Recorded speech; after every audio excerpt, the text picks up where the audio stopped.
મિત્રો good morning. મારું નામ અશોક આર પટેલ છે. હું વિશ્વકર્મા સરકારી એન્જિનિયરિંગ કોલેજ ચાંદખેડા અમદાવાદ ખાતે મેથેમેટિક્સ વિષયમાં એસોસિએટ પ્રોફેસર તરીકે કામ કરું છું. આજના આ લેક્ચરમાં હું આપ સર્વેનું હાર્દિક સ્વાગત કરું છું. અગાઉના લેક્ચરમાં આપણે શ્રેણિક વિશે શીખ્યા.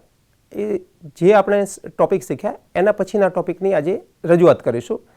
આજના ટોપિક છે સુરેખ સમીકરણ સંહતિનો ઉકેલ શોધવાનો.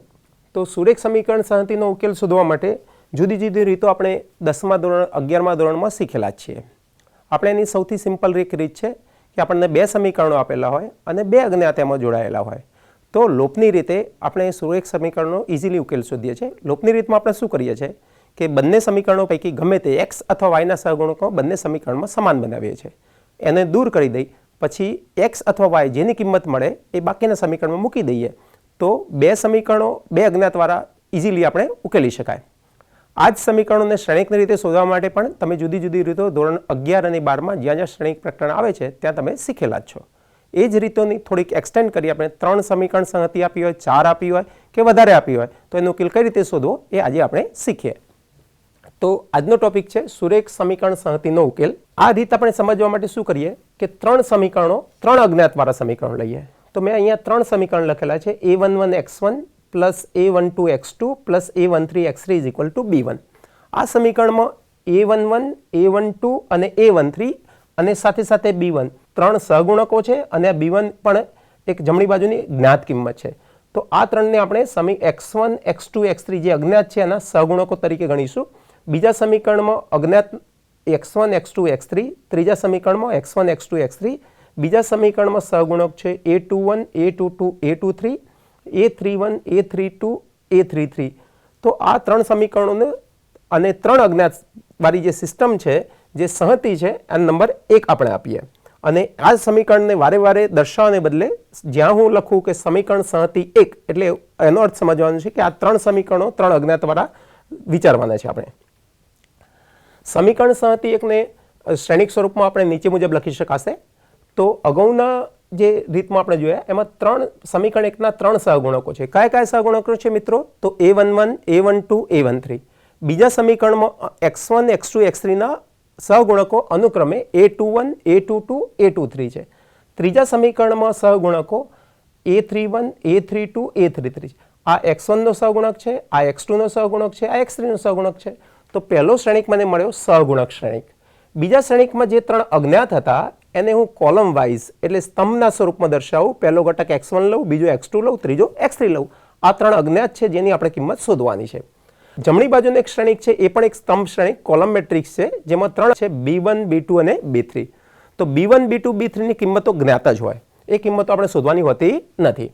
આ શ્રેણિકને હું સરળતા માટે કેપિટલ A થી દર્શાવું, બીજા શ્રેણિકને કેપિટલ X થી દર્શાવું, જમણી બાજુના શ્રેણિકને કેપિટલ B થી દર્શાવું. તો કેપિટલ A હમણાં સમજાયા મુજબ સહગુણક શ્રેણિક છે જે આ રીતે વ્યાખ્યાયિત છે. X એ સ્તંભ શ્રેણિક છે જેના 3 ઘટકો x1, x2, x3 છે. B એ ફરીથી સ્તંભ શ્રેણિક છે જે 3 જ્ઞાત કિંમતો b1, b2 અને b3 દર્શાવે. આ કોઈ ચોક્કસ વાસ્તવિક સંખ્યાઓ હશે. જો સમીકરણમાં 3 સમીકરણને બદલે 4 સમીકરણ લઈએ, 5 સમીકરણ લઈએ તો અનુરૂપ આ શ્રેણિક A માં, શ્રેણિક X માં અને શ્રેણિક B માં ફેરફાર થતો રહેશે. સૌથી પહેલા શ્રેણિક A અને B ને ભેગા લખી એક નવું શ્રેણિક દર્શાવું. એ શ્રેણિકને આપણે A/B દ્વારા દર્શાવીશું. એમાં ડાબી બાજુમાં શ્રેણિક A ના ઘટકો આપણે લખેલા છે, જમણી બાજુમાં શ્રેણિક B ના ઘટકો લખેલા છે. આ બંને શ્રેણિકોને છૂટા પાડવા માટે મેં માત્ર એક ઊભી રેખા દર્શાવી છે. ઊભી રેખા સિવાય એનો કોઈ ફેરફાર છે નહીં. હવે આ જે આપેલા સમીકરણ માટે બે શક્યતા હોય. સમીકરણનો ઉકેલ હોય પણ ખરો અને ન પણ હોય. જો સમીકરણ સંહતિનો ઉકેલ હોય તો આવી સમીકરણ સંહતિને સુસંગત સમીકરણ સંહતિ કહે છે અને અંગ્રેજીમાં આપણે કહીશું કન્સિસ્ટન્ટ સિસ્ટમ. જે સમીકરણ સંહતિનો ઉકેલ ન મળતો હોય એને આપણે અસુસંગત અથવા ઇનકન્સિસ્ટન્ટ સિસ્ટમ તરીકે ઓળખીશું. તો આપણે બંને સિસ્ટમને વ્યાખ્યાયિત કરીએ. સુસંગત સમીકરણ સંહતિ કન્સિસ્ટન્ટ સિસ્ટમ. જો સમીકરણ સંહતિ 1નો ઓછામાં ઓછો એક ઉકેલ અસ્તિત્વ ધરાવે તો તે સમીકરણ સંહતિ સુસંગત છે તેમ કહેવાય. અહીંયા ઓછામાં ઓછો એકનો અર્થ એવો કરીશું કે આપેલ સમીકરણને એક ઉકેલ હોય, બે ઉકેલ હોય અથવા અનંત ઉકેલ પણ હોઈ શકે. એટલે એ પૈકીના ઓછામાં ઓછો એક તો ઉકેલ હોવો જ જોઈએ. અસુસંગત સમીકરણ સંહતિ જેને આપણે અંગ્રેજીમાં ઇનકન્સિસ્ટન્ટ સિસ્ટમ તરીકે ઓળખીએ છીએ. જો સમીકરણ સંહતિ 1નો એક પણ ઉકેલ અસ્તિત્વ ન ધરાવતો હોય, અહીંયા દર્શાવ્યું છે એક પણ ઉકેલ અસ્તિત્વ ન ધરાવતો હોય, તો એમાં એક પણ ઉકેલનું અસ્તિત્વ હોવું જોઈએ નહીં. તો એવી સિસ્ટમને અસુસંગત સમીકરણ સંહતિ કહે છે. આ જ કન્સેપ્ટને આપણે શ્રેણિકની રેન્કથી, જે આપણે પહેલા લેક્ચરમાં શીખ્યા છે, એનો ઉપયોગ કરીને સરળતાથી સમજી શકીએ. તો શ્રેણિકની રેન્કનો ઉપયોગ કરી આ જ કન્સેપ્ટ આપણે સમજીએ તો નીચે મુજબ સમજી શકાશે. જો શ્રેણિક એની કક્ષા અને શ્રેણિક એબીની આ બંનેની રેન્ક અસમાન હોય તો સમીકરણ સંહતિ એક સુસંગત નથી તેમ કહેવાય, એટલે કે એ અસુસંગત છે, તેનો એક પણ ઉકેલ મળે નહીં.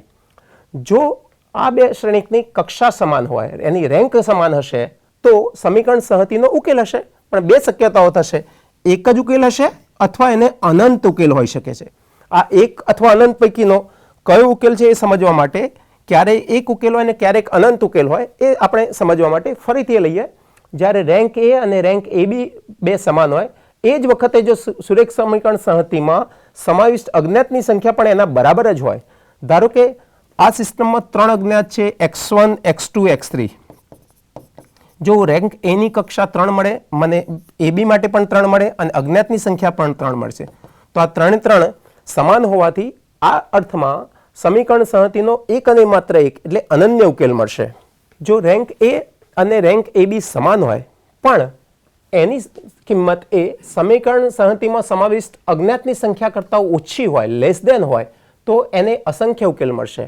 એટલે કે આ રેન્ક મારી પાસે 2 છે, આ પણ રેન્ક 2 છે, બંને રેન્ક સમાન હોવાથી સમીકરણ સંહતિનો ઉકેલ મળશે. પણ એ એક ઉકેલ હોવાને બદલે અહીંયા સમીકરણમાં અજ્ઞાતની સંખ્યા કરતાં ઓછી હોવાથી કિંમત અજ્ઞાત 3 છે મારી પાસે, જ્યારે રેન્ક મને 2 મળે છે, તો એમાં અસંખ્ય ઉકેલ મળશે.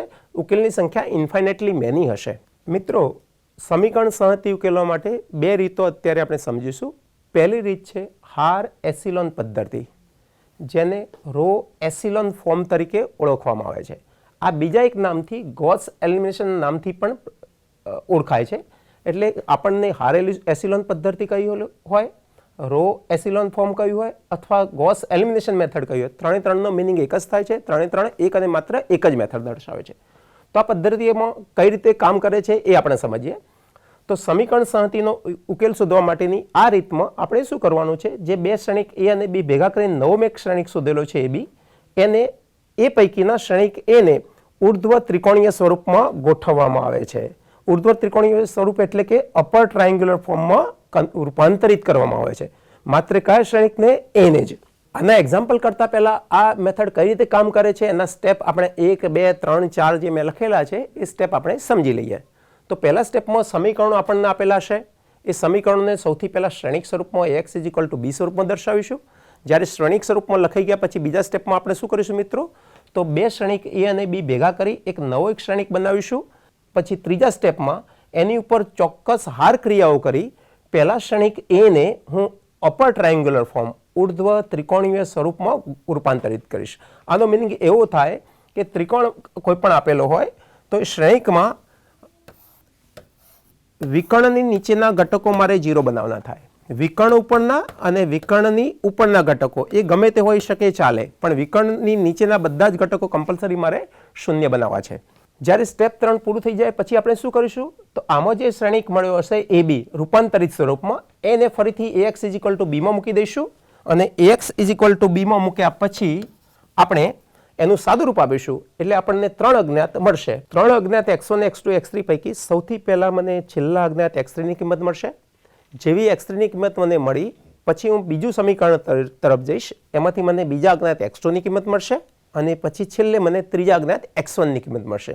આમાં અજ્ઞાત 3ની 1, 2, 3 ને બદલે 3, 2, 1 સ્વરૂપમાં કિંમત મળે છે.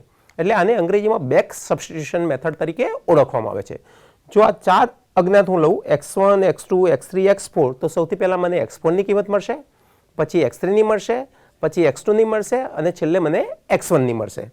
હવે આ રીતનો ઉપયોગ કરી આપણે થોડાક એક્ઝામ્પલ ગણીએ. શરૂઆત કરીએ પહેલા એક્ઝામ્પલથી. નીચેની સમીકરણ સંહતિનો ઉકેલ અસ્તિત્વ ધરાવે તો સૌથી અગત્યની વસ્તુ છે, દરેક આપણને સમીકરણો આપેલા છે, દરેક સમીકરણ સંહતિ આપી છે, જરૂર નથી કે એનો ઉકેલ અસ્તિત્વ ધરાવતો હોય. તો આપણે એક શરત મૂકીએ, જો સમીકરણનો ઉકેલ અસ્તિત્વ ધરાવતો હોય તો હાર એસિલોન પદ્ધતિ અથવા ગોસ એલિમિનેશન મેથડનો ઉપયોગ કરી એનો ઉકેલ શોધીએ. ઉકેલ એટલે કે XYZ ની કિંમતો શોધવાની. થિયરીમાં જે હમણાં હાલ એક્સપ્લેન કર્યું મેં, એમાં x1, x2, x3 ત્રણ અજ્ઞાત લીધા હતા. અહીંયા ત્રણ અજ્ઞાત x1, x2, x3 ને બદલે x, y અને z લીધેલા છે. ત્રણ સમીકરણો પૈકીનું પહેલું સમીકરણ આપેલું છે x - 2y + z = 4. બીજું સમીકરણ છે 3x + 5y + z = 6. ત્રીજું સમીકરણ આપણી પાસે છે 6x - y + 4z = 2. સૌથી પહેલા આપણે શું કરવાનું છે, તો આ રીતનો સમજીએ તો આપેલા સમીકરણોને શ્રેણિક સ્વરૂપમાં દર્શાવવાનું. શ્રેણિક સ્વરૂપ એટલે કયું સ્વરૂપ થશે? ax = b. તો અહીંયા શરૂઆત કરીએ. શ્રેણિક સ્વરૂપમાં ax = b માં લખતા એ તરીકે મારે સમીકરણના સહગુણકો લખવાના છે. પહેલા સમીકરણમાં ત્રણ અજ્ઞાત છે x, y અને z. એની સાથે સંકળાયેલા ઘટકો 1, -2 અને 1 થશે. તો અહીંયા પહેલી હારમાં લખું 1, -2 અને 1. બીજી હારમાં સમીકરણ આપેલું છે 3x + 5y + 1 × z = 6. તો બીજા સમીકરણમાં x, y અને z ના સહગુણકો અનુક્રમે 3, 5 અને 1 છે, જે હું બીજી હારમાં લખી દઉં. તો અહીંયા થશે 3, 5 અને 1. ત્રીજું સમીકરણ આપણને આપેલું છે મિત્રો 6x - y + 4z = 2, જેમાં ત્રણ અજ્ઞાત x, y, z ના સહગુણકો અનુક્રમે 6, -1 અને 4 છે. તો ત્રીજી હારના સ્વરૂપમાં લખી દઈએ 6, -1, 4. ત્રણ અજ્ઞાતને આપણે એક કોલમ મેટ્રિક્સમાં લખી દઈએ, સ્તંભ શ્રેણિકમાં, જે શ્રેણિક એ સાથે સંકળાયેલો છે. તો એમાં ત્રણ અજ્ઞાત છે x, y અને z. જમણી બાજુનો શ્રેણિક b એ જમણી બાજુ જે જ્ઞાત કિંમતો આપેલી છે એ જ્ઞાત કિંમતોને આપણે એના ક્રમમાં લખીએ 4, 6 અને 2. તો આ એક શ્રેણિકનું સમીકરણોને મેં શ્રેણિક સ્વરૂપમાં લખી દીધા.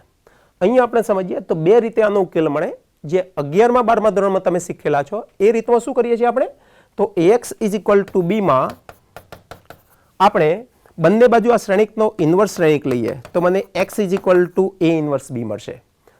તો હું ગમે તે રીતે આ શ્રેણિક a નો જો ઇન્વર્સ અસ્તિત્વ ધરાવતો હોય તો હું શોધી લઉં, એને શ્રેણિક b સાથે ગુણીશ તો મને આ શ્રેણિક x માં સમાવેલ અજ્ઞાતની કિંમત મળશે.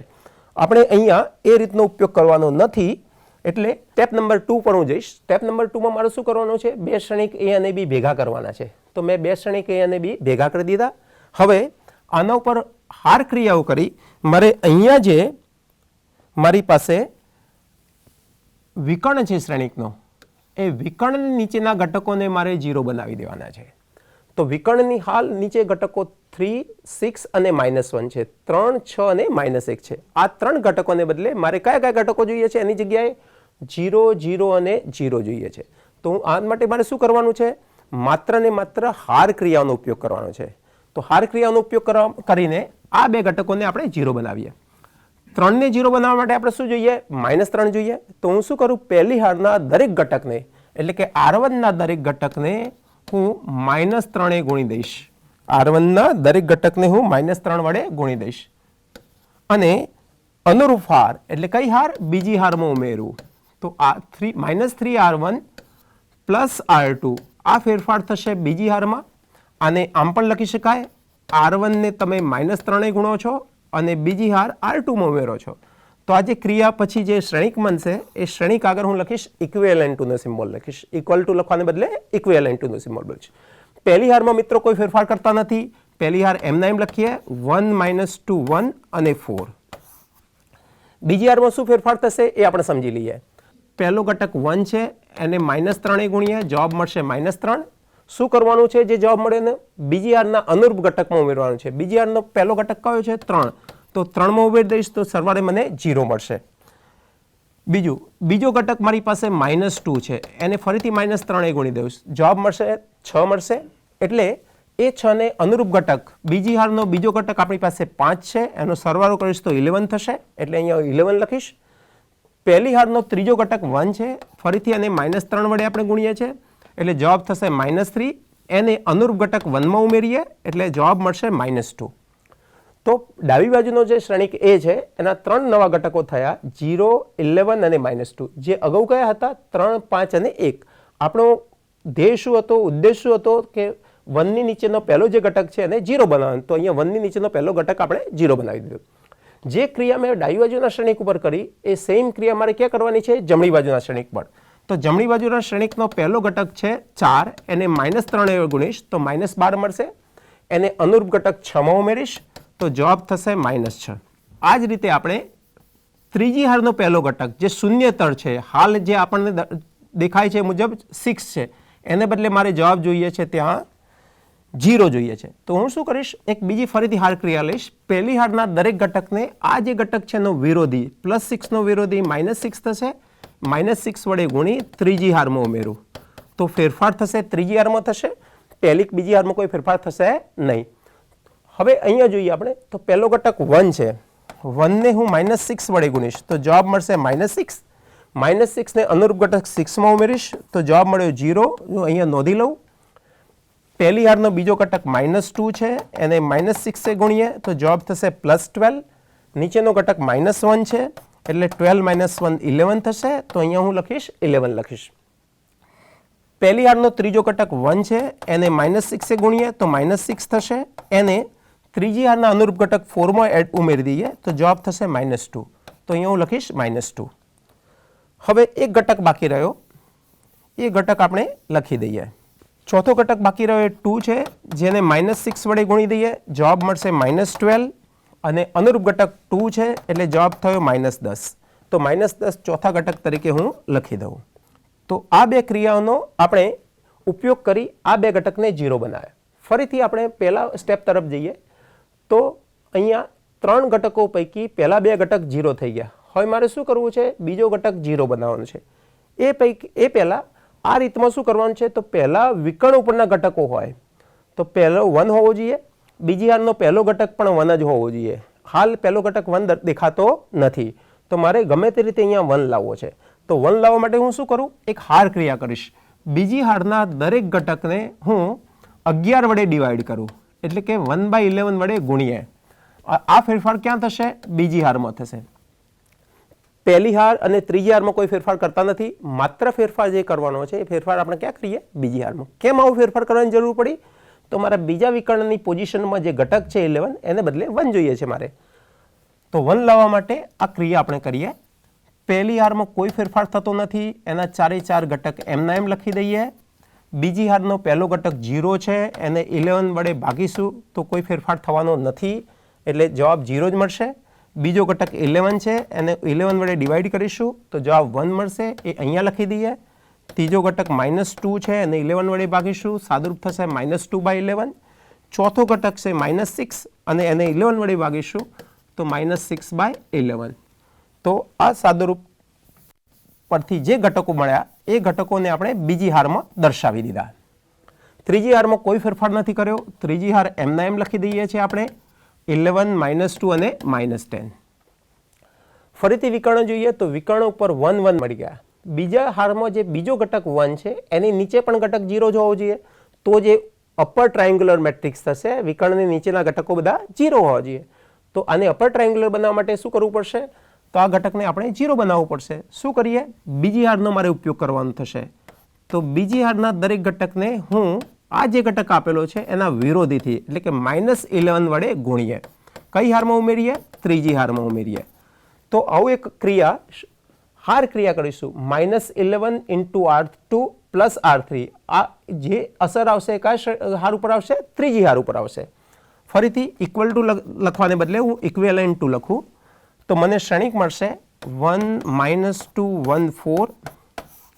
બીજી હાર કોઈ ફેરફાર નથી, બીજી હાર એમના એમ રહેશે એટલે બીજી હારના ઘટકો રહેશે 0 1 -2/11 અને -6/11.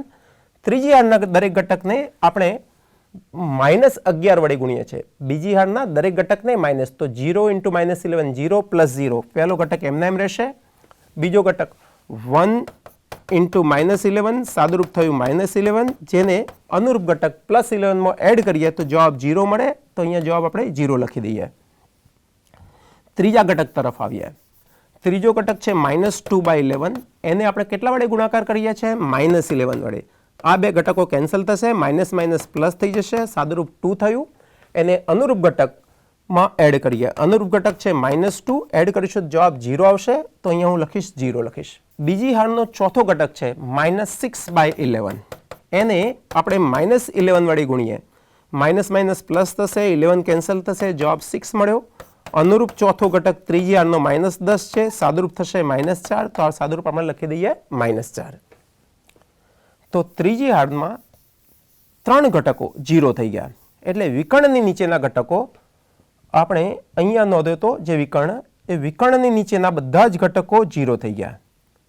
વિકર્ણની નીચેના બધા જ ઘટકો 0 મળી ગયા. આ આપણો વિકર્ણ છે, આ વિકર્ણના ઘટકો છે 1 1 0, એની નીચેના 3 3 ઘટકો 0 થઈ ગયા. તો હાર એસિલોન પદ્ધતિમાં માત્ર ને માત્ર વિકર્ણની નીચેના ઘટકો 0 બનાવવાના છે. આ વિકર્ણનો એક ઘટક પણ 0 બન્યો, એને કોઈ વાંધો છે નહીં, પણ મેઇન આ 1 2 અને 3 ઘટકોને 0 બનાવવાના છે. એની પછીનું આપણે સ્ટેપ સમજીએ. અપર ટ્રાયંગ્યુલર સ્વરૂપમાં કન્વર્ટ થઈ ગયો ત્યારે શું કરવાનું છે, ફરીથી મારે બે ક્ષણિક ax = b માં બે ક્ષણિક a અને b ની કિંમત મૂકવાની છે. તો પહેલો ક્ષણિક 1 - 2 1, બીજો 0 1 -2/11, ત્રીજી હાર 0 0 0. અહીંયા હું લખીશ ક્ષણિક x y z, ઓકે, = જમણી બાજુ લખીશ જે ઘટકો નવા છે 4 -6/11 અને -4.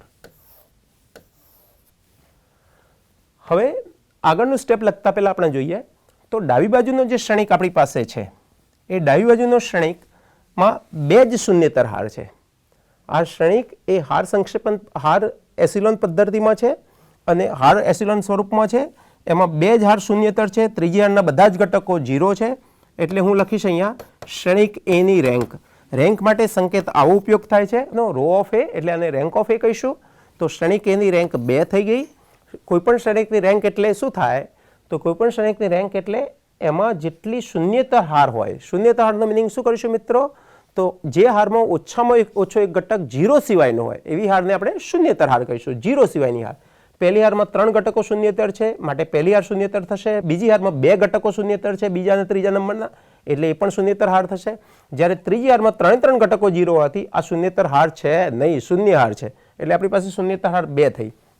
હું આ જ રીતે ક્ષણિક એબીની રેન્ક શોધીશ.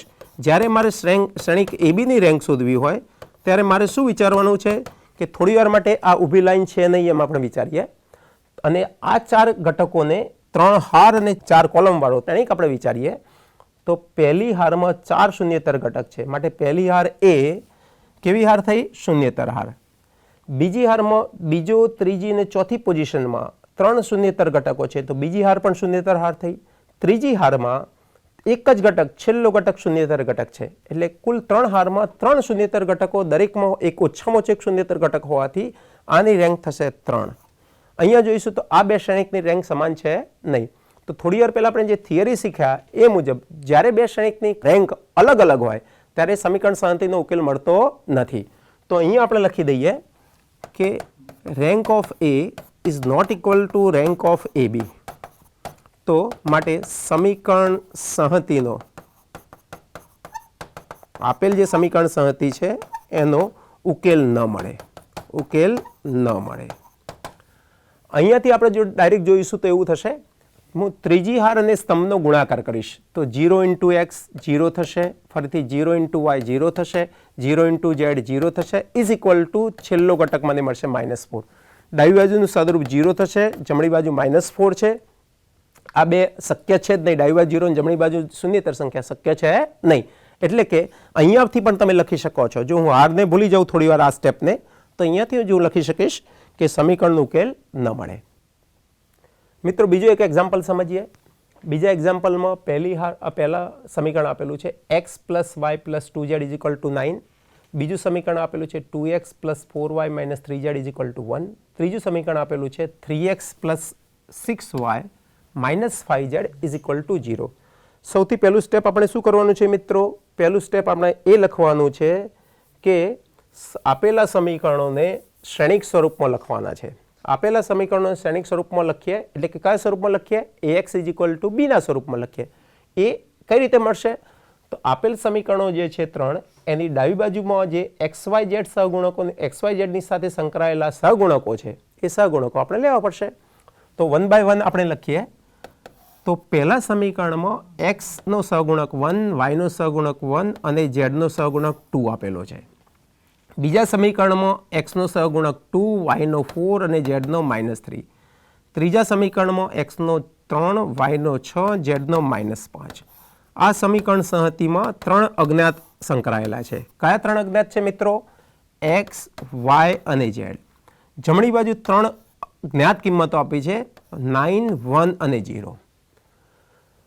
તો આપણે આપેલા સમીકરણ સંહતિને શ્રેણિક સ્વરૂપમાં કન્વર્ટ કરી દીધું, એટલે એક સ્ટેપ આપણું પૂરું થયું. હવે બીજા સ્ટેપ ઉપર આપણે જઈએ તો બીજા સ્ટેપ ઉપર શું કરવું છે? 2 શ્રેણિક સાથે લખી અને મારે એક નવો શ્રેણિક લખવો છે. આ શ્રેણિકને અંગ્રેજીમાં ઓગમેન્ટેડ મેટ્રિક્સ તરીકે ઓળખવામાં આવે છે. તો આ શ્રેણિકમાં શું કરીશું? તો ડાબી બાજુમાં શ્રેણિક એના ઘટકો લખીશ. જે આ 9 ઘટકો છે એ 9 ઘટકોને કોઈ સ્થાન પોઝિશન બદલ્યા વગર એમના એમ લખી દઈએ આપણે મિત્રો. તો અહીંયા 3, 6 અને -5 3 હાર 3 સ્તંભ થઈ ગયા. હાલ પૂરતો શ્રેણિક અજ્ઞાત શ્રેણિક એક્સનો કોઈ વિચાર કરવાનો નથી. શ્રેણિક બી તરીકે જે જમણી બાજુ શ્રેણિક છે એ આપણે લખી દઈએ 9, 1 અને 0.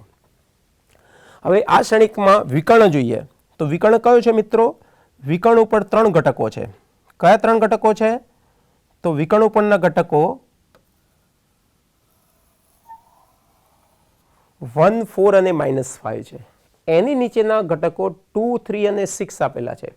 આ 2, 3 અને 6ની જગ્યાએ અગાઉના એક્ઝામ્પલમાં કરે એ મુજબ આપણે શું જોઈએ? 0, 0 અને 0 જોઈએ. એના માટે શું કરીશું આપણે?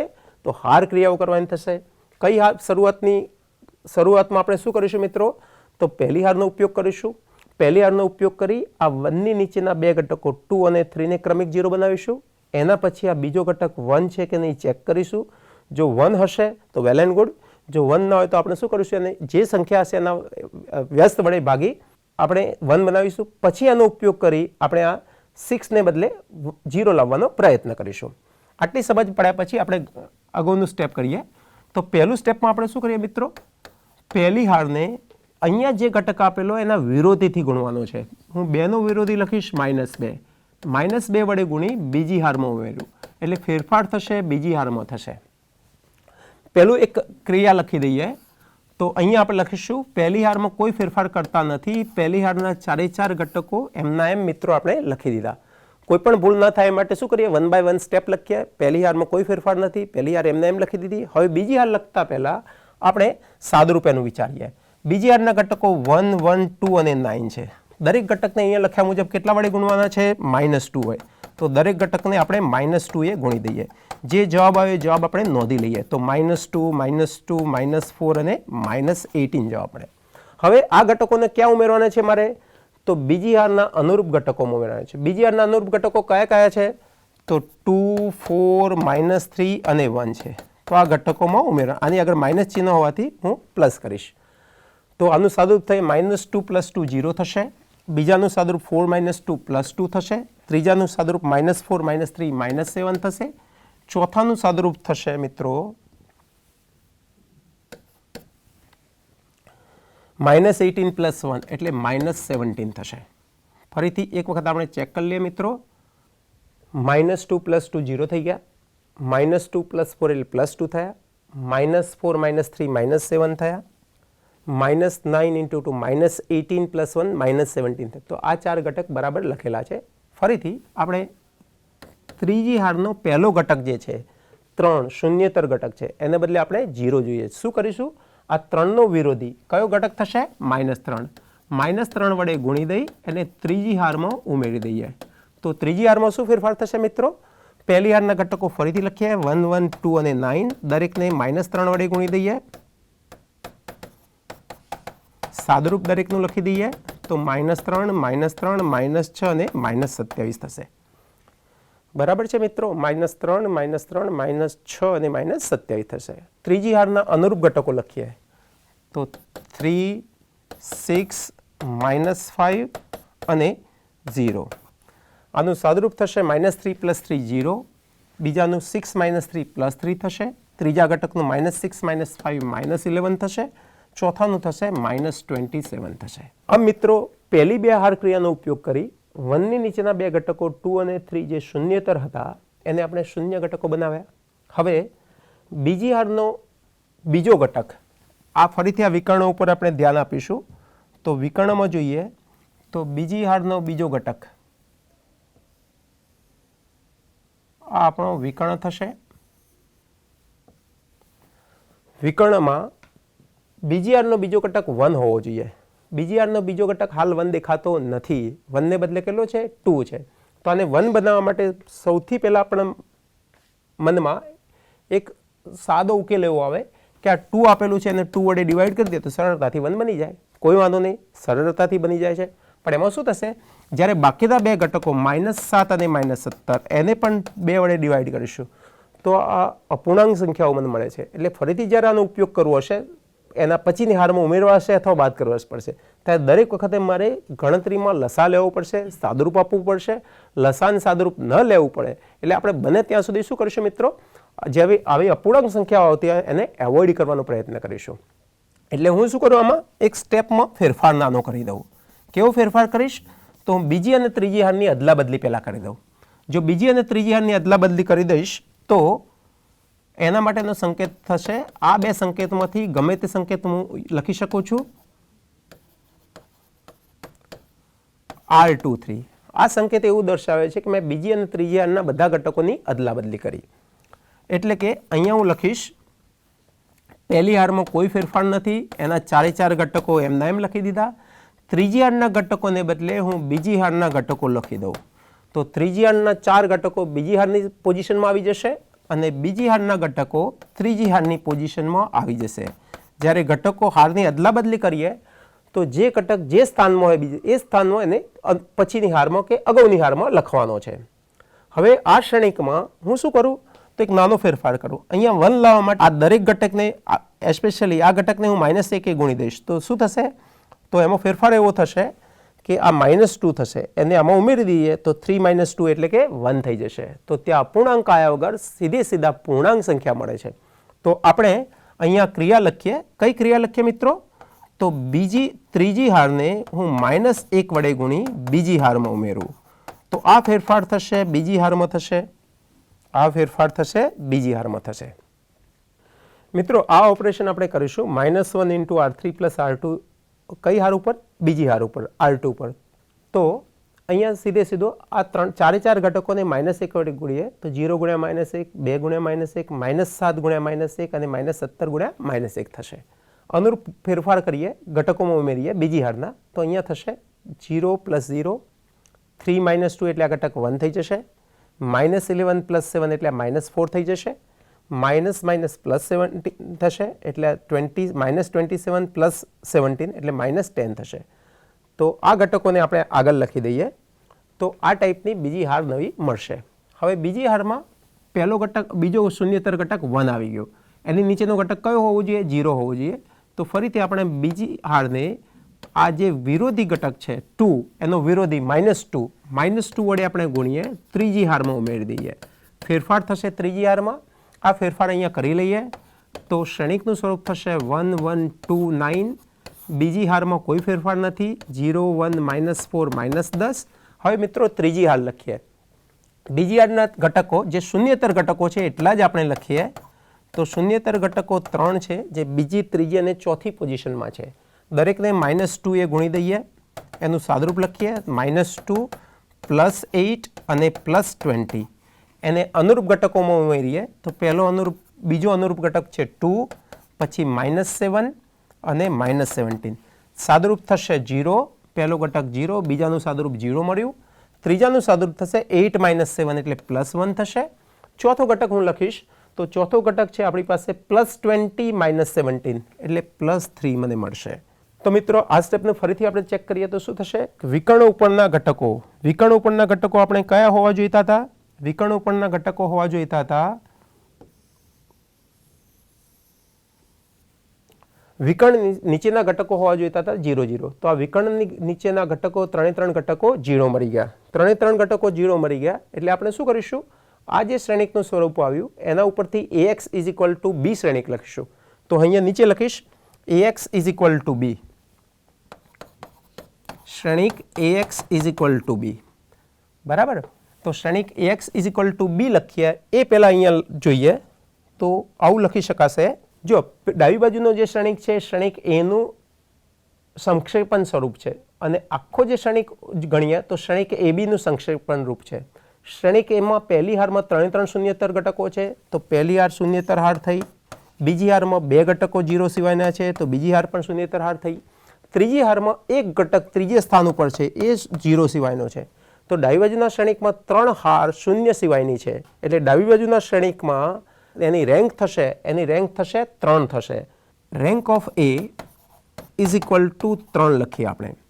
જો વચ્ચેની ઊભી લાઈન અહીંયાથી થોડી વાર માટે હટાવી દઈએ, થોડી વાર માટે નથી એમ માની લઈએ, તો પહેલી હારના 4 ઘટકો શૂન્ય સિવાયના, બીજી હારના બીજા, ત્રીજા અને ચોથા ક્રમમાં આવેલા ઘટકો શૂન્ય સિવાયના છે, ત્રીજી હારની ત્રીજી અને ચોથા ક્રમમાં આવેલા ઘટકો શૂન્ય સિવાયના છે. તો શ્રેણિક એબીમાં પણ 3 ઘટકો શૂન્ય સિવાયના છે.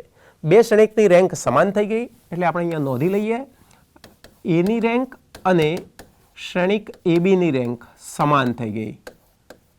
તો આના ઉપરથી આપણે લખી શકીએ કે માટે આપેલ સમીકરણ સંહતિને નો ઉકેલ મળે. હવે ઉકેલ મળે એટલે ઉકેલ 1 હોય અથવા ઇન્ફાઇનાઇટલી મેની અનંત હોય. તો એ કઈ રીતે નક્કી કરવું? તો એના માટે શું કરવું પડશે મિત્રો? એના માટે આપણે સમીકરણમાં કેટલા અજ્ઞાત આપેલા છે તે જોવાના છે. તો આપેલ સમીકરણ સંહતિમાં 3 અજ્ઞાત છે. તો અહીંયા લખું અજ્ઞાતની સંખ્યા. કયા 3 અજ્ઞાત હતા? તો x, y અને z. બરાબર, 3 અજ્ઞાત છે x, y અને z. તો આ x, y, z ઉપરથી 3 સંખ્યા લખી, તો અહીંયા લખી દીધું બરાબર અજ્ઞાતની સંખ્યા. સમીકરણ સંહતિમાં આવેલા અજ્ઞાતની સંખ્યા. તો સમીકરણ સંહતિનો ઉકેલ છે. અને હવે આ ઉમેર્યા પછી સમીકરણ સંહતિનો કેવો ઉકેલ મળશે? તો અનન્ય ઉકેલ મળે. તો એક અને માત્ર એક ઉકેલ મળશે. હવે ઉકેલ કઈ રીતે શોધીશું? તો એના માટે હવે લખીએ આપણે સમીકરણો જે શરૂઆત કરી હતી. કઈ શરૂઆત કરી હતી આપણે? એને શ્રેણિક સ્વરૂપમાં લખવાની. તો શ્રેણિક સ્વરૂપમાં મેં લખી દીધું ax = b. શ્રેણિક એને બદલે એનું રૂપાંતરિત સ્વરૂપ છે એ લખી દઈએ. તો એનું રૂપાંતરિત સ્વરૂપ ડાબી બાજુથી મળશે આપણને. તો ત્યાં લખું 1 1 2 0 1 -4 0 0 1 થશે. x તરીકે કોલમ શ્રેણિક લખીએ આપણે. કયો લખીશું? તો 3 અજ્ઞાત વાળું શ્રેણિક x, y, z વાળું. જમણી બાજુમાં શ્રેણિક b નું રૂપાંતરિત સ્વરૂપ લખીએ. શ્રેણિક b નું રૂપાંતરિત સ્વરૂપ છે 9 -10 અને 3. તો અહીંયા લખી દીધું. આનો ઉકેલ લેવો છે. ઉકેલ લેવા માટે સૌથી પહેલા આનું સાદુરૂપ લખીએ આપણે.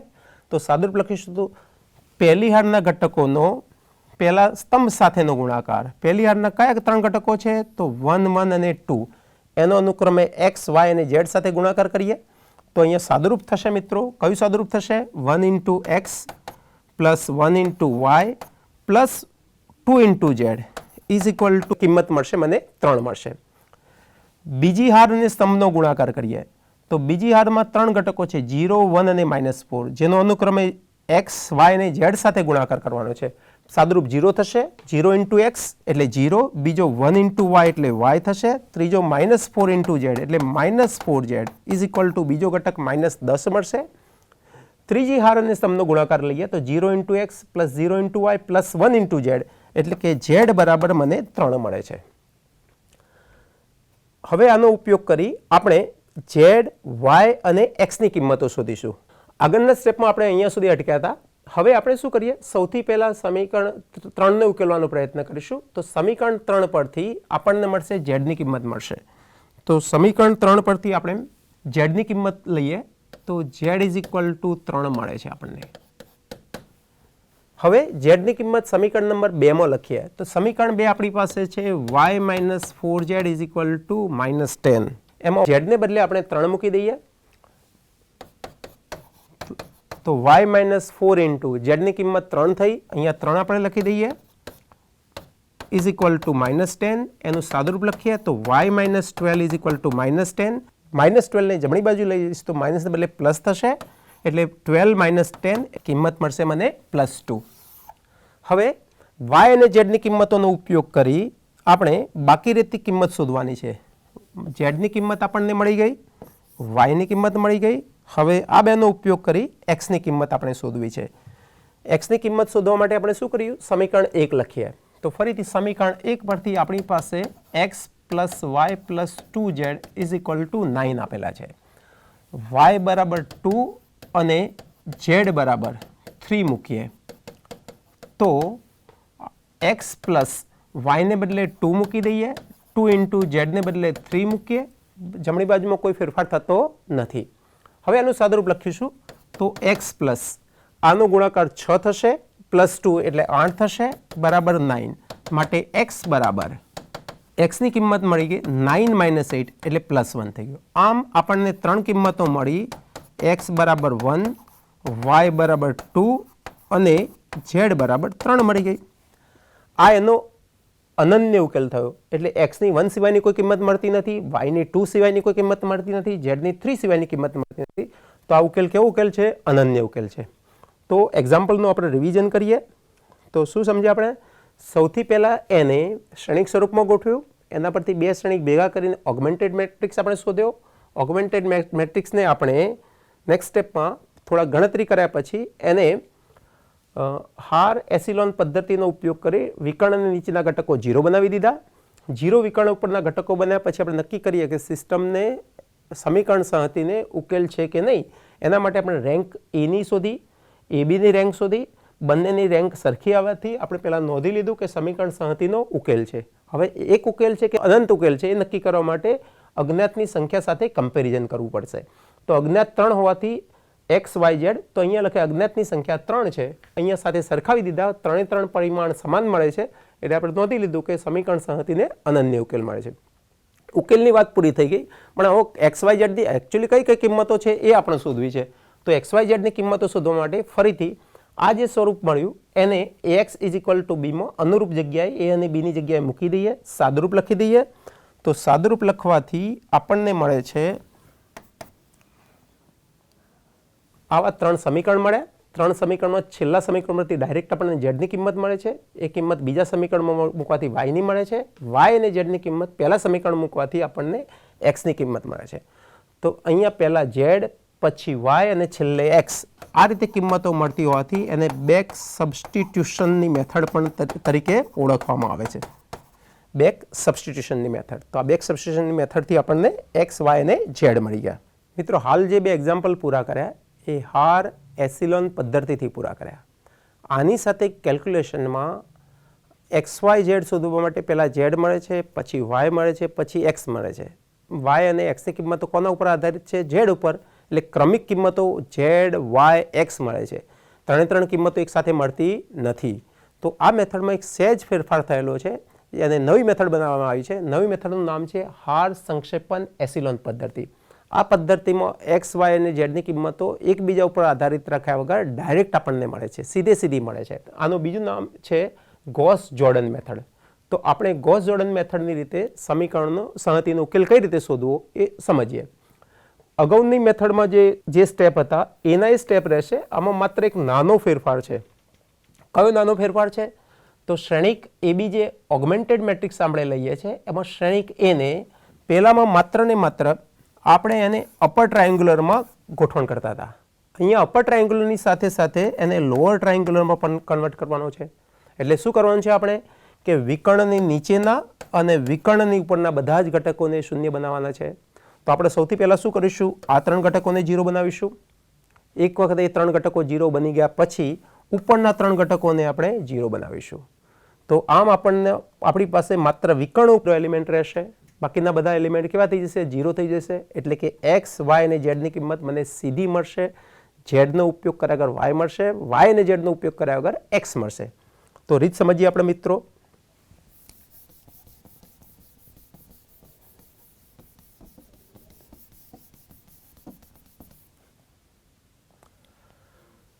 હાર સંક્ષેપન એસિલોન રીતનો ઉપયોગ કરી નીચેના સમીકરણ સંહતિના ઉકેલ અસ્તિત્વ ધરાવે તો શોધો.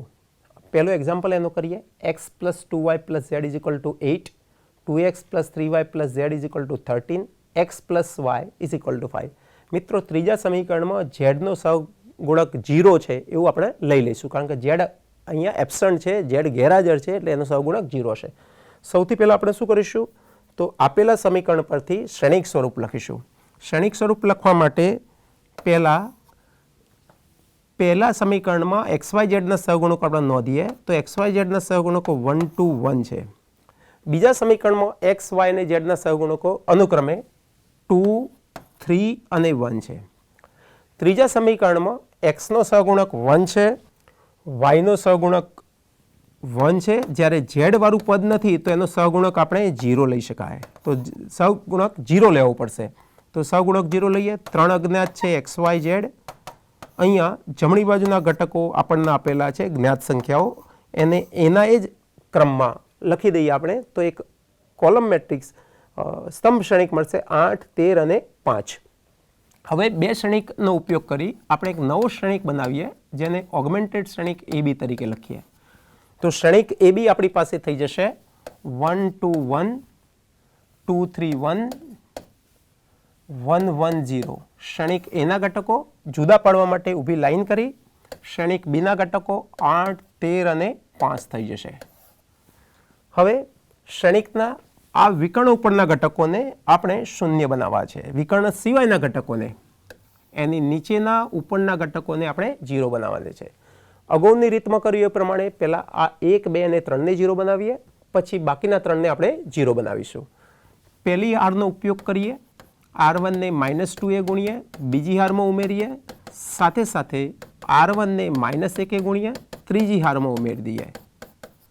તો આ બે શ્રેણિક ક્રિયાઓ સાથે કરીશું તો શ્રેણિકનું સ્વરૂપ થશે 1, 2, 1, 8. બીજી અને ત્રીજી હારમાં ફેરફાર થશે. બીજી હારમાં કયો ફેરફાર થશે આપણે ફટાફટ લખી દઈએ. તો -2 + 2 0, 2 × -2 -4 + 3 -1. અહીંયા -2 + 1 એટલે કે -1. અહીંયા થશે -18, -2 × 6 એટલે -16 + 3 એટલે -3 થશે. 0 બરાબર છે, -4 + 3 એટલે -1, -2 + 1 -1, -16 + 3 એટલે -3 થયા. ત્રીજી હારમાં આ દરેક ઘટકને ફરીથી -1 ગુણી ત્રીજી હારમાં ઉમેરીએ તો -1 + 1 0 થઈ ગયા, -2 + 1 એટલે -1 થશે, -1 + 0 -1 થશે, -8 + 5 એટલે -3 થશે. અહીંયા જોઈશું મિત્રો તો આ બંને હારના ઘટકો સમાન જ છે, બીજી અને ત્રીજી હારના. તો અહીંયા આપણે 1 બનાવ્યા પહેલાં શું કરીએ, આને 0 બનાવી દઈએ. તો એક ક્રિયા લખીશ, અથવા તો પહેલાં આ ઘટક 1 બનાવી દઈએ. તો બીજી હારના દરેક ઘટકને -1 વડે ગુણીએ. આ ક્રિયા માત્ર બીજી હાર પૂરતી જ સીમિત રહેશે. તો બાકીની પહેલી ત્રીજી હાર એમના એમ લખી દઈએ. 0, -1, -1, -3. બીજી હારના દરેક ઘટકને -1 ગુણીશું તો માત્ર એનું ચિહ્ન બદલાશે, +1, +1 અને +3 થશે. ઓકે મિત્રો, આપણે આ શ્રેણિક અગાઉના સ્ટેપમાં લખ્યો, મેં અહીંયા કોપી કરી દીધો. હવે આપણે આ ઘટકને 0 બનાવવો છે, ત્રીજી હારના બીજા ઘટકને 0 બનાવવો છે. તો આપણે શું કરીએ, બીજી હારને 1 વડે ગુણીએ. આ જે ઘટકો એનો વિરોધી -1નો વિરોધી થશે +1. ત્રીજી હારમાં ઉમેરી દઈએ તો ત્રીજી હારમાં ફેરફાર આપણે નોંધી લઈએ. બીજી હારના ઘટકો એમના એમ લખી દઈએ. તો 0, 1, 1, 3. ત્રીજી હારના ઘટકોમાં માત્ર ઉમેરવાના છે એટલે 0, 0, 0, 1, -1, 1, -1, 3, -3, 0 થઈ જશે. આ જ સાથે એક નવું ક્રિયા કરીએ. બીજી હારના દરેક ઘટકને આને પણ મારે 0 બનાવવો છે. શું કરું, આને દરેક ઘટકને -2 વડે ઉમેરું, એના વિરોધી વડે, એટલે કે -2 વડે ઉમેરી પહેલી હારમાં ઉમેરીએ. તો પહેલી હારમાં ફેરફાર થશે. આ ઘટક 0 હોવાથી અનુરૂપ ઘટક એમને એમ રહેશે. -2 + 2 0 થઈ જશે. -2 + 1 એટલે સાદુરૂપ થશે -1. અહીંયા સાદુરૂપ થશે -6 થશે. -6 + 8 એટલે +2 થઈ જશે. તો નવી હાર થઈ આપણે 1, 0, -1 અને +2 થઈ ગઈ. જો મિત્રો, આ વિકર્ણના ઉપરના આ બે ઘટકો 0, 0, એના નીચેના ઘટકો 0 થઈ ગયા, બરાબર. તો એ પહેલાં હું અહીંયા જોઈશ તો આની રેન્ક આપણે શોધવાની થશે. તો આની રેન્કમાં શું કરીશું, હાર સંક્ષેપણ પદ્ધતિમાં આ પહેલો શૂન્યેતર ઘટક છે, એની નીચેનો ઘટક તો 0 હોવો જોઈએ, બધા જ તો 0 છે. બીજો શૂન્યેતર ઘટક 1 છે, એની નીચેના ઉપરના અને એની આગળના બધા ઘટકો 0 હોવા જોઈએ. તો અહીંયા બધા ઘટકો 0 છે. આ ઘટકનો એ કોઈ લીડિંગ 1 છે નહીં. જો લીડિંગ 1 હોત તો એની નીચે 0 હોવો જોઈએ, ઉપર પણ 0 હોવો જોઈએ, પણ આ લીડિંગ 1 છે નહીં. તો અહીંયા આપણે આ હાર સંક્ષેપણ પદ્ધતિથી શ્રેણિકને જે જરૂરી સ્વરૂપ હતું એ જરૂરી સ્વરૂપમાં આપણે ફેરફાર, રૂપાંતર, કન્વર્ટ કરી દીધો. હવે શું કરીએ, આના ઉપરથી આનો ઉકેલ છે કે નહીં આપણે નક્કી કરી લઈએ. તો ડાબી બાજુના શ્રેણિકની કક્ષા શોધીએ. તો ડાબી બાજુના શ્રેણિકની કક્ષા થશે રેન્ક ઓફ એ કેટલી થશે આપણને? તો 2 શૂન્યેતર હાર છે, તો એની કક્ષા થશે 2 થશે.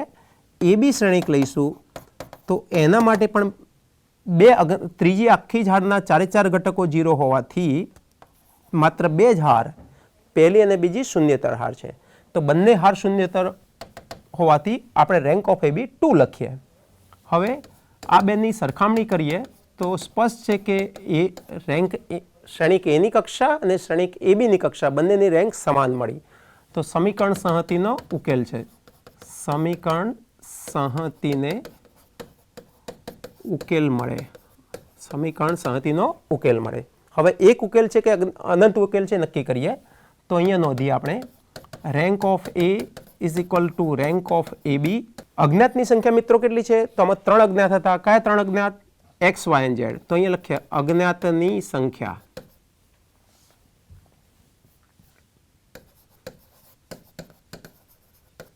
અજ્ઞાતની સંખ્યા 3 છે, તો અહીંયા લખીશ લેસ ધેન. તો બંનેની રેન્ક અજ્ઞાતની સંખ્યા કરતાં ઓછી હોવાથી સમીકરણ સંહતિને અસંખ્ય ઉકેલ મળશે. તો સમીકરણ સંહતિને અનંત ઉકેલ મળે. અનંત અથવા તો અસંખ્ય ઉકેલ મળે. ઉકેલ મળે. હવે આ ઉકેલ મેળવવા માટે આપણે શું કરીએ? તો હવે શ્રેણિક સ્વરૂપ લખીએ. તો શ્રેણિક સ્વરૂપ કયું થશે મિત્રો? ax ઇઝ ઇક્વલ ટુ બી થશે. એમાં જે આ આખું સ્વરૂપ છે રૂપાંતરિત સ્વરૂપ એ લખી દઈએ.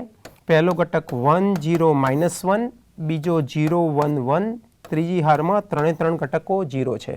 અહીંયા લખીશ x, y અને z ઇઝ ઇક્વલ ટુ જમણી બાજુના ઘટકો 2 3 અને 0 મળે છે. ફરીથી એ સ્ટેપ મેં નોંધી લીધું.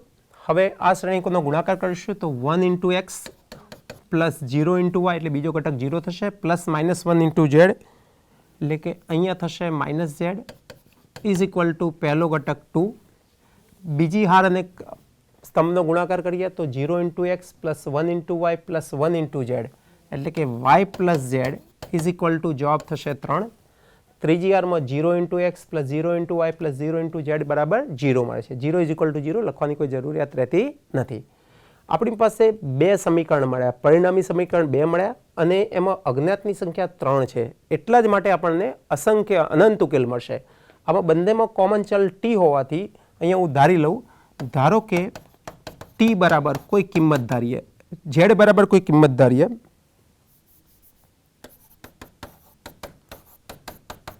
જ્યાં t કોઈ વાસ્તવિક સંખ્યા છે તો પહેલા સમીકરણ પરથી x - z is equal two 2 પરથી આપણને મળશે x is equal two z plus 2.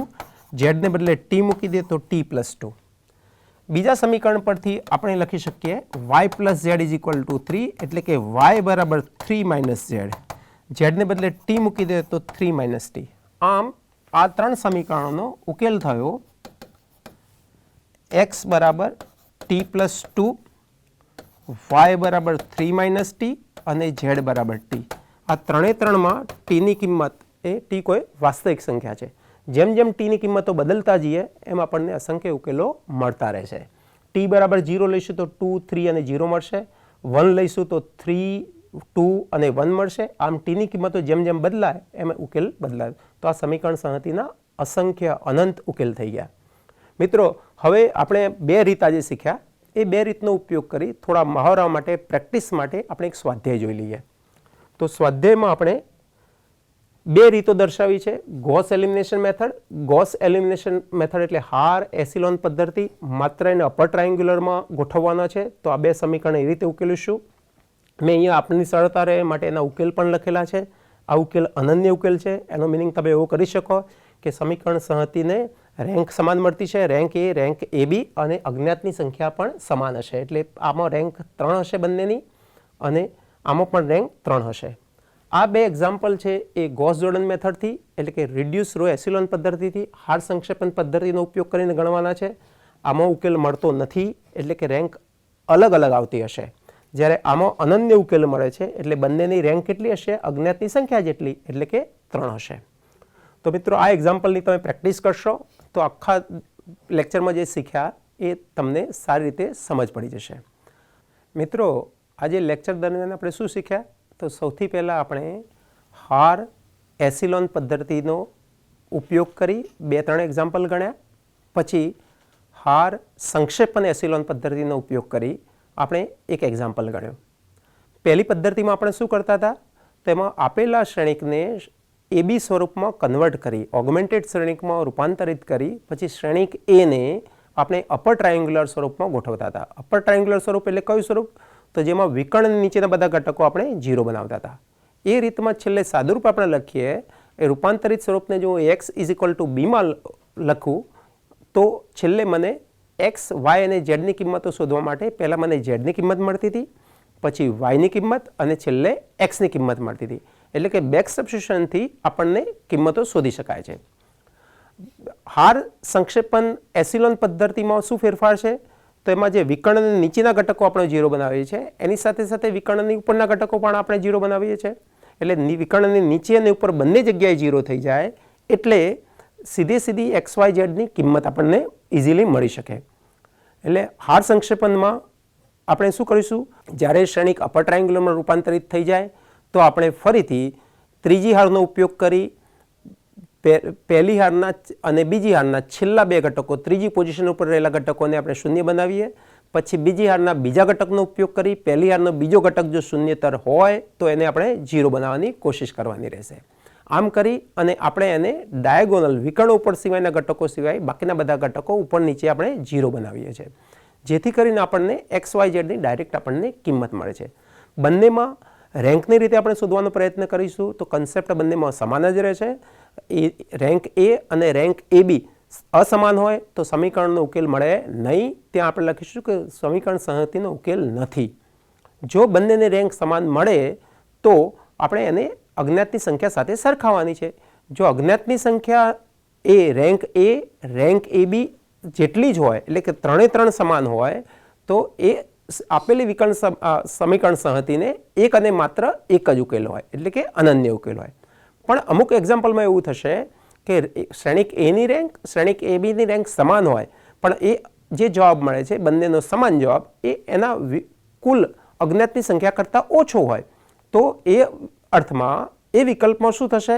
તો જેમાં ઉકેલની સંખ્યા એક હોવાને બદલે અનન્ય હોવાને બદલે અસંખ્ય અનંત ઉકેલ મળશે. તો આટલું જ આપણે ધ્યાન આપવાનું છે કે ક્યારે એક ઉકેલ હોય, ક્યારે અનંત ઉકેલ હોય અને ક્યારે ઉકેલ ન હોય. આ સાથે રિવિઝન પૂરું થયું. આજના સેશનમાં આપણે શું કર્યું એ સમજી લીધું. હવે નેક્સ્ટ ટાઈમ આપણે શું ભણીશું એનો થોડોક અત્યારે 1 મિનિટનો આઈડિયા આપી દઉં આપને. આવતી વખતે આપણે આઇગન વેક્ટર્સ અને આઇગન વેલ્યુનો કન્સેપ્ટ છે જે એન્જિનિયરિંગમાં ખૂબ જ ઉપયોગી છે એ કન્સેપ્ટ આપણે સમજીશું. હું આ સાથે આજનું લેક્ચર પૂરું કરું છું અને આપ સર્વેનો હું આભાર માનું છું. Thank you.